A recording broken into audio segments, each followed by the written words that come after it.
In this episode, we speak with Jill Weisenberger about the significance of reading nutrition labels to make informed choices about the foods we consume.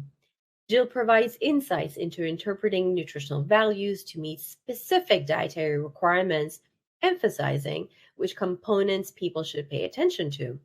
And she shares how nutrition labels can aid in managing chronic conditions and then maintaining overall health.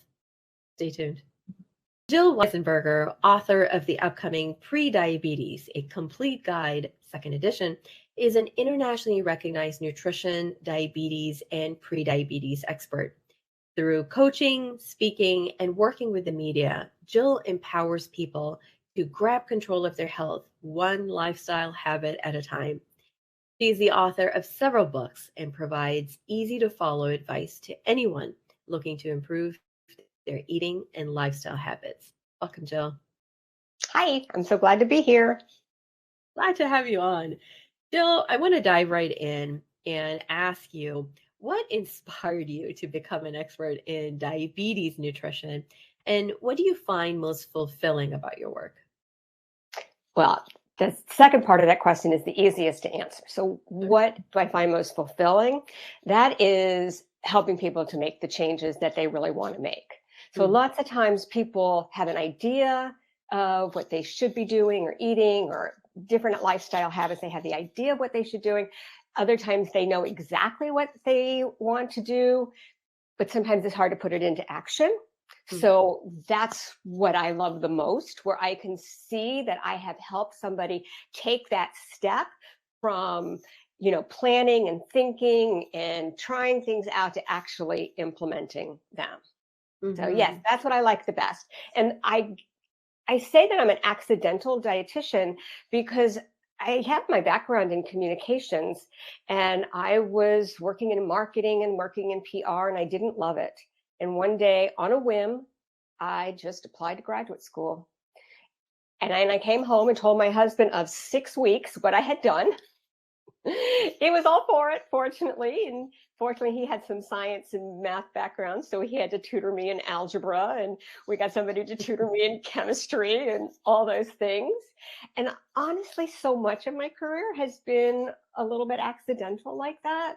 That's how I got into diabetes. Somebody just asked me, hey, can you do this? And I said, okay, that sounds like fun.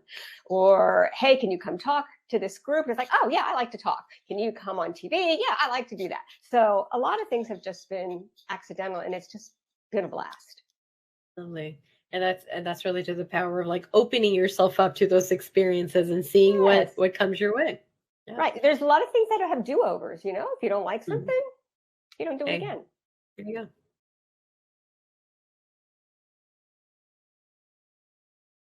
Don't stress. I do want to dive into some of the things that that are set up here for us to discuss today. Speaking of diabetes and really understanding nutrition specifically, and given your background, first I want to talk about what factors should we consider when looking at the amount per serving and calories on a nutrition label, because a nutrition label can be very confusing. And how do they relate to our overall health and then our dietary needs in particular? That is a full question. So I'm going to take it one step at a time, and you'll probably have to repeat part of that. The absolute most important thing to look on a food label, look at first, is the serving size, because every number on that nutrition facts panel relates to that serving size. So if it's 1 cup, 13 chips, 8 ounces, whatever that serving size is, all the numbers underneath, whether it's carbohydrate, calories, saturated fats, sodium, fiber, they relate to that number. Okay. And then what is the number that we should look for on the nutrition label? And then specifically, can you help connect that nutrition label to what our dietary needs are? Okay, so everybody's going to be looking for different key things on a food label, and people will be looking for different numbers. So let me just start with an example. Somebody who has diabetes, maybe is trying to lose some weight. So with the diabetes, after we look at the serving size, we can drop down and look at the total carbohydrate. And that would be a number to pay attention to. We want to, with diabetes management, and this is more so with diabetes than prediabetes, but it does apply to that too, to a certain extent. But we want to pay attention to how much carbohydrate we eat at each meal or snack. So it's not like, oh, at the end of the day, you can have 150 grams of carbohydrate or 100 grams or 90 grams or whatever it is. It's but every single time you eat, because carbohydrate is what influences your blood sugar the most. So it might be 30 grams at a meal or 45 grams at a meal. And that's why I can't really give a number, because it's going to be individualized, but it's somewhere like that, 30, 45, maybe a little more for some people per meal. And probably less for a snack. So that's carbohydrate is very important to look at for diabetes, for blood sugar management, and always look at calories for weight. So, and again, that number is going to vary from person to person. But if you look at calories, let's just say you're looking at maybe a salad dressing. And you've looked at the serving size and it says 2 tablespoons. So the calories might be 25, they might be 275, they might be 120, they could be anywhere in that range. So you have to decide for yourself, well, how much do I love this salad dressing that I want 275 calories? Or could I find one I like better for 90 calories? So that is the one way that you can compare that. And it's not just for calories, it's for anything you're looking at on a food label. But I do want to get back to the carbohydrates again for a bit. On food labels, people get very, very confused on the carbohydrate section because it's actually pretty big. So it says total carbohydrates in bold letters. Then there's an indentation and it has other words. And it'll say fiber. Sometimes it gives details about the type of fiber. And then it usually says sugars. And it might give added sugars, total sugars and added sugars. And it might have other carbohydrates as well. It might just say other carbohydrates. But all of those numbers will make up that total carbohydrate. So if you see total carbohydrate 25 and you see sugars 6, well, it's not 25 plus 6. That 6 is part of the 25. So I for diabetes management, the most important number is that total carbohydrate, because that encompasses all of the carbohydrates, not just some of them, not just the sugar type or not just the starch type, but all of them.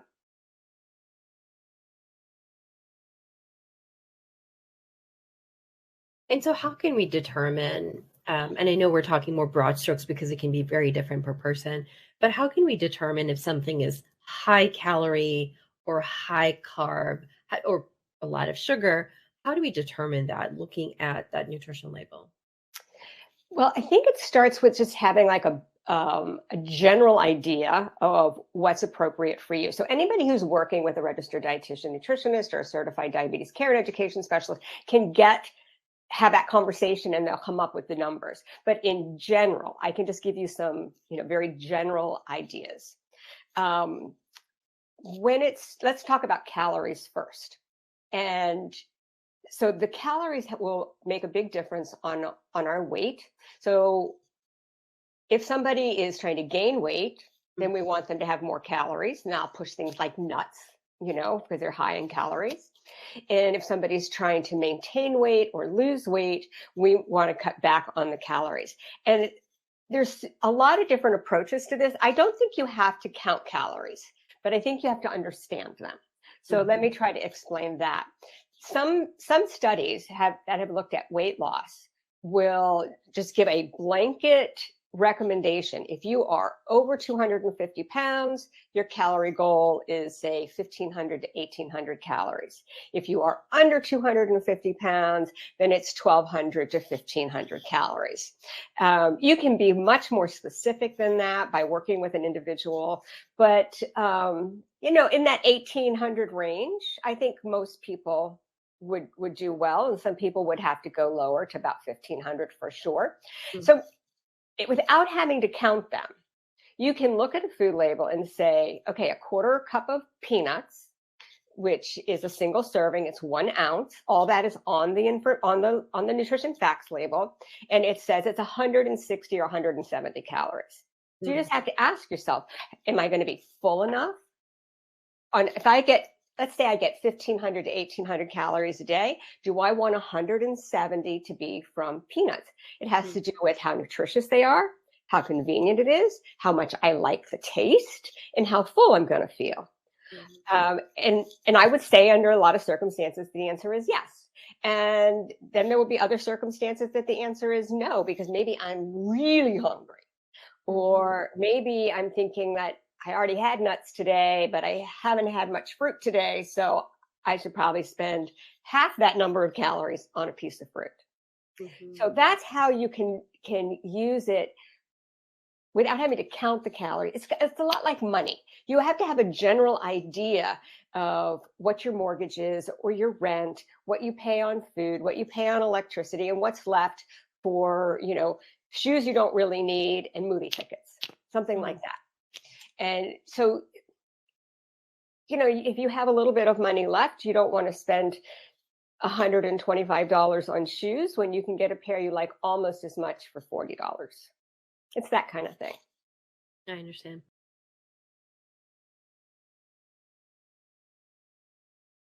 And when we're looking at that, and actually to carry that example, I like that you mentioned that, sort of look at those numbers and understand. So if we carry that number forward into the next question I have for you. So if we let's go with the example for 1,800, that's your allowance. And then you have the snack that's 170 calories, or the 1 cup serving is 170 calories. Quarter cup And serving. then you start looking at it. Sorry, say that again. Quarter cup of nuts. Oh, well, there we go. Never mind. Way off. But then you start looking at some of the other things, right? And so one immediate thing that came to mind was around, well, are the nuts roasted in salt? And does that have an impact on the sodium? And that's a whole another thing to consider on the nutrition label. So what would you say to someone who's trying to sort through all the information on the nutrition label to be able to make that decision for themselves? Okay, so again, there's going to be a lot of different ways to do that.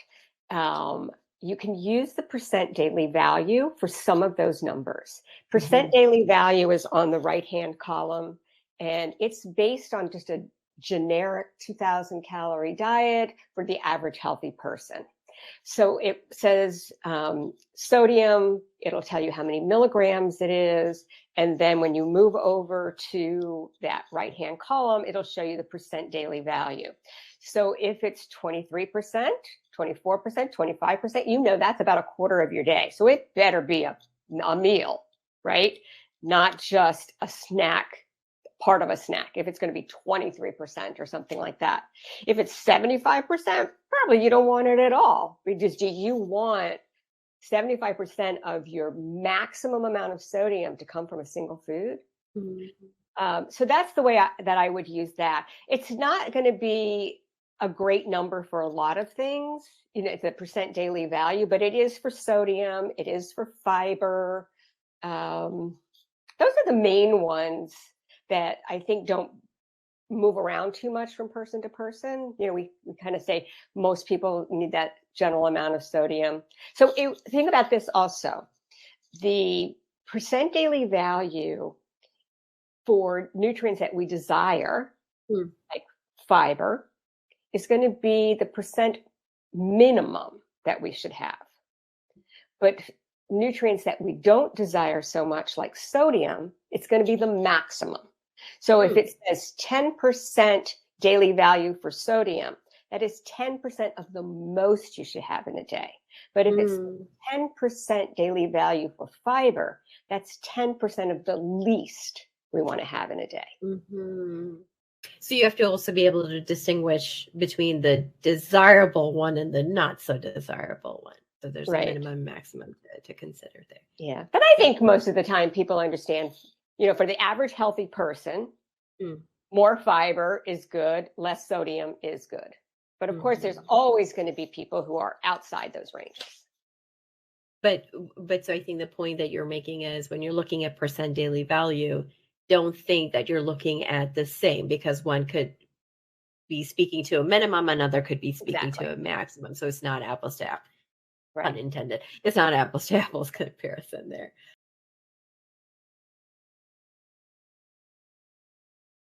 Right. I do want to go back to carbs for a second for Hmm. something that you mentioned. So carbohydrates include both the added sugar, fiber. What is the relationship and why are they sort of bundled together to help us understand that relationship between the carbs, the sugar, the added sugar, and then the fiber itself on the nutrition label? Okay. Well, the things that we eat, the types of carbohydrates that we eat are sugars. Sugars can be naturally present, like in fruit and milk. So lactose is milk sugar. They can be added from the way of just we add table sugar to our coffee, or it's in a salad dressing or a sauce or something like that, or a baked good. So we have sugars naturally occurring and added. We have starch. So, and there's a couple kinds of starch too, but that's probably not that pertinent to this conversation. But starches, we're going to get starches from things like breads and potatoes, corn, rice, those types of things. Anything that's flour, bread, like bread flour. Um, there are fibers, and this is one thing that's really important to understand. There are multiple types of fibers, just like there are multiple types of vitamins. They're not interchangeable. So you can't just have fiber from one food or one supplement reach that goal of 28 to 36 grams and say, okay, done. It's got to be from a lot of different foods because it's just like vitamins. They are not interchangeable.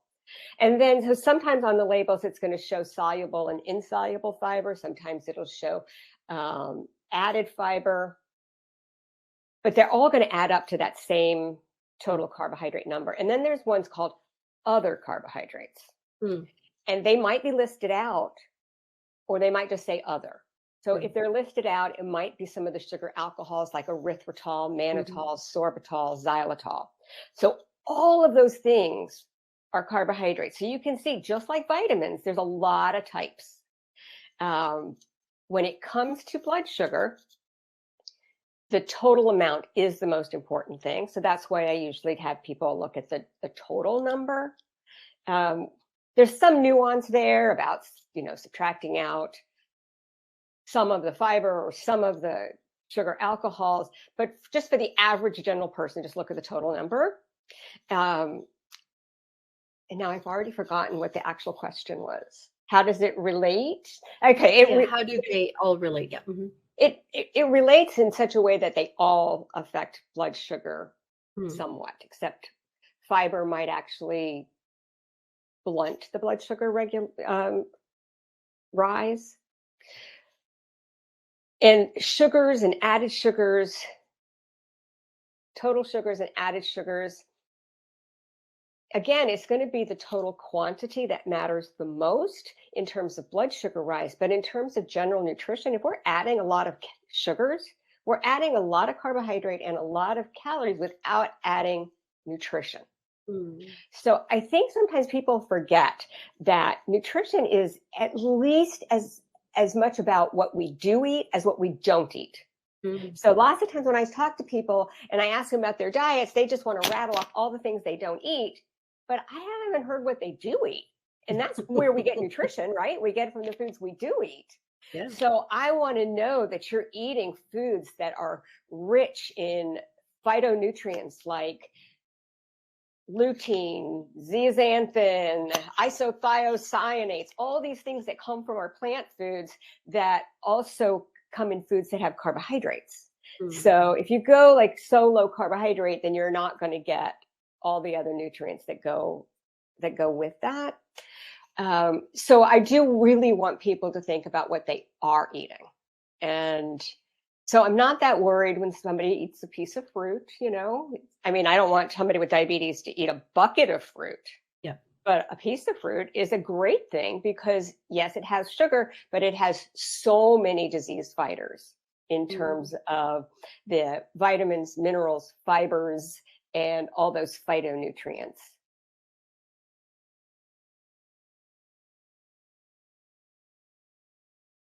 And are there certain, you mentioned looking at the total carb number. Mhm. Is there like a rule of thumb, again, broad strokes, but are there certain target numbers we should look for on the nutrition label when it comes to that? The cumulative number or the fiber number, sugar number? We talk when we're talking about blood sugars particularly. Well, when we talk about blood sugar, it's the amount that you eat at one time, not how much Hmm. comes from a single food. Right. So I know people want to have like a checklist and say, oh, I can buy this because it has this much carbohydrate or it's in this range or something like that. But it has nothing to do with how much carbohydrate comes from a single food. It's how much Mhm. carbohydrate are you eating at one meal. So typically, again, this is going to be individualized, but typically people with diabetes are somewhere in that 30 to 45 grams per meal. So again, that's like money. If you're going to the department store and you're going to buy your kids some back to school clothes, if you can get a pair of pants on sale, then maybe you can afford to spend a little bit more on that shirt. So it's not how much you spent on each item, it's how much do you spend altogether. So that's how I want you to look at the carbohydrates. But I do have a couple of hints. So in terms of added sugars, we absolutely want them to be as low as possible. I don't care about the total sugars, but I really do care about the added sugars. Like I said, they come packed with calories without nutrition.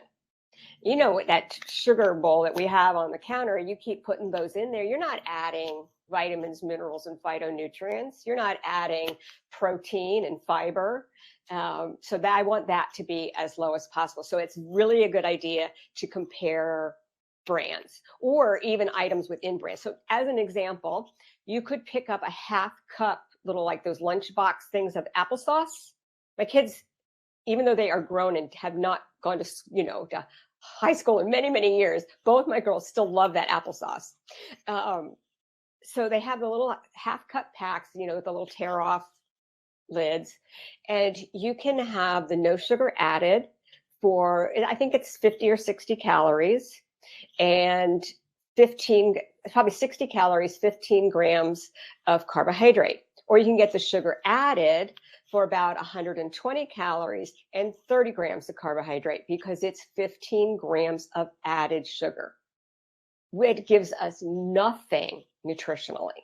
So that's the type of thing I want people to look for.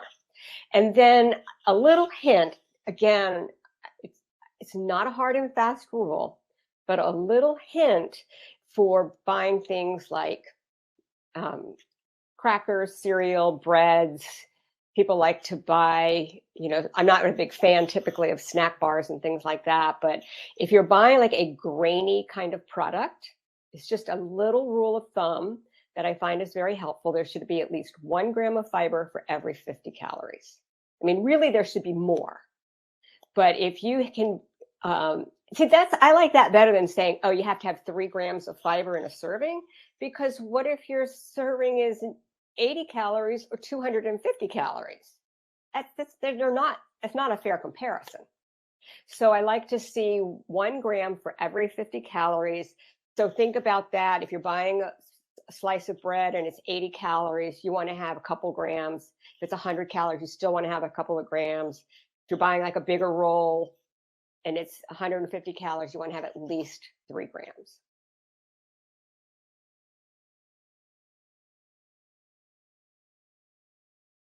That's very helpful to know. And you said something that actually triggered another question in my mind, which was around when people say, and especially when you use the example of the table sugars, like you have table sugar and you keep adding it and it's zero nutrition value to you.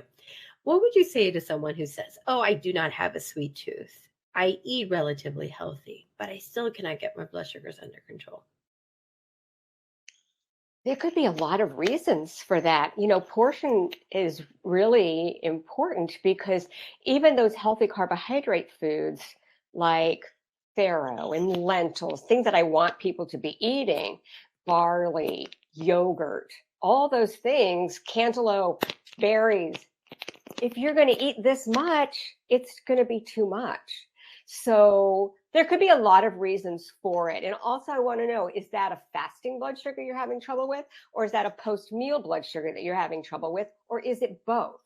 Mm. So, generally speaking, post-meal blood sugars are largely driven by diet and exercise. But fasting blood sugars have a lot more to do with just levels of insulin resistance and medications.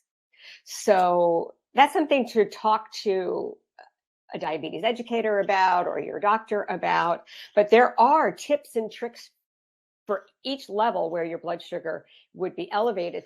Exercise, taking a 20-minute walk after a meal is a great way to lower blood sugar, particularly if the problem is post-meal blood sugar. So, just for example, like somebody with prediabetes who is, struggling to get that A1C down lower out of the prediabetes range. Yeah. Once we've worked with general diet and exercise and sleep, because sleep makes a difference too.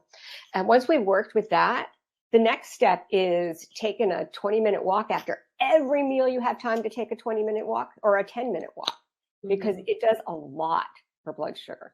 And one other thing, just sitting is not a good idea.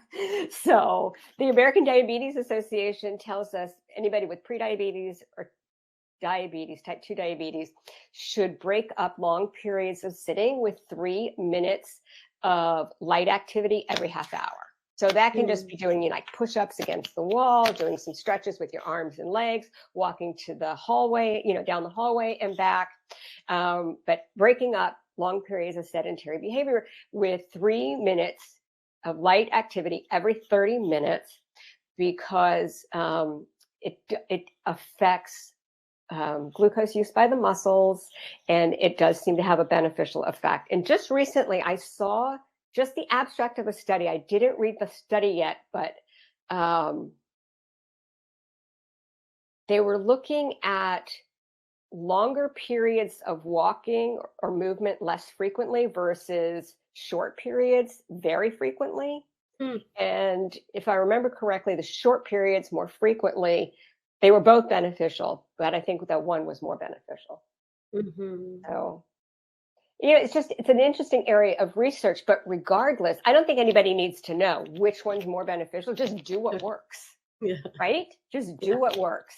Yeah. But taking a walk after a meal is a big key. This is what I'm hearing you say is really about the consistency of making those changes and understanding that and doing it more often than you would otherwise.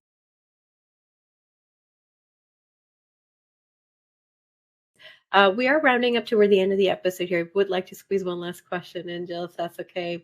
Sure. What are some common misconceptions that you hear about food labels, and how can we educate consumers to read the nutrition label more carefully? I think we just have to drill it in them. But, Right. So I think a big problem with food labels is that oftentimes people will look at the front of the label to get their most important information. But I always say that's marketing speak. Anything on the front is marketing. That nutrition facts panel and the ingredients label is like your fine contract. Fine legal, that's the fine print on the legal document, because that is governed by law. So as an example, something like made with real fruit, what does that mean? It sounds like it's got to be good, right? Because it's made with real fruit. But is it this much real fruit and this much gobbledygook? And often it is, particularly things in like snack bars. Same thing, made with whole grains. Is it just like a pinch of whole grains and a whole lot of refined grains? Often that's the case. So one of my best tips is look at the front of the label with kind of a skeptical eye. Look at the nutrition facts label and the ingredients list for the facts. And I think the big takeaway, at least from my side, is that a lot of what's on the front of the label is not regulated. You could put a lot on there and it doesn't mean much until you flip to the back of the food and then really understand what's in it. Even sometimes when it is regulated, it's misleading, because it might be legally, it is made with whole grains. So that isn't false. Sure. It's just misleading. Yeah, absolutely. On that note, Jill, thanks so very much for your time at this point. My pleasure. Can you tell Can you tell our listeners how they can connect with you and then just learn more about your work? Sure, I would love to hear from your listeners. You can find me at jillweisenberger.com. So if you can spell my name, you can find me, jillweisenberger.com. And I think you'll put a link to the show notes. And I'm especially excited to let everybody know that I have a new book coming out. It is Prediabetes, a Complete Guide, second edition. So it's bigger with more recipes. It has more meal planning guidance. It's very, very big on behavior change, not just, I expect you to do this, but it's more, I would like you to pick from these things to do, and then here, let's see how to make it work. The book comes out May 2nd, and if anybody can pre-order the book, then they get a whole bunch of bonuses that will come to them in an email, plus they get two group sessions with me online, just like this. Hey, all right. So if you'd like to get in queue, head over to our show notes, find the link below Yes. to head over to Jill's website. With that, Jill, thank you once again. My pleasure. Thank you. To our loyal listeners, boy, do we have a treat for you today. If you enjoyed this episode, be sure to subscribe our YouTube, follow us on Facebook and on Instagram for a chance to be entered into a giveaway. It is for Jill's new book, which is Prediabetes, second edition.